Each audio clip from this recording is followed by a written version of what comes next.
हरिभक्त पारायण लक्ष्मणराव माणिकराव मोरे पाटील यांची अखिल भारतीय वारकरी महासंघाच्या परभणी जिल्हा अध्यक्षपदी निवड झाली आहे।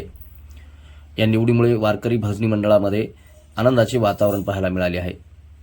परभणीच्या पूर्णा तालुक्यातील आहेरवाडी येथील हरिभक्त पारायण लक्ष्मणरावजी माणिकरावजी मोरे पाटील यांची अखिल भारतीय वारकरी महासंघाच्या परभणी जिल्हा अध्यक्षपदी निवड करण्यात आली आहे।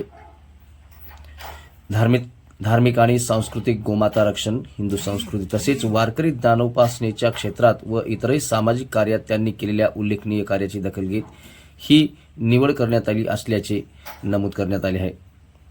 अखिल भारतीय वारकरी महासंघ महाराष्ट्र राज्याचे प्रदेशाध्यक्ष हबप अरविंदजी महाराज मोरे सोनखेडकर यांच्या आदेशाने लक्ष्मणरावजी मोरे पाटील आहेरवाडीकर यांची जिल्हा अध्यक्षपदी निवड करण्यात आली आहे। या निवडीमुळे परभणी जिल्ह्यातील वारकरी संप्रदाय आणि धार्मिक संस्कृतीतील क्षेत्रात त्यांच्या कार्याला नवी जबाबदारी मिळाली आहे। या निवडीनंतर त्यांच्यावर वारकरी बांधव धार्मिक आणि सामाजिक क्षेत्रातील मान्यवरांकडून शुभेच्छांचा वर्षाव होत आहे।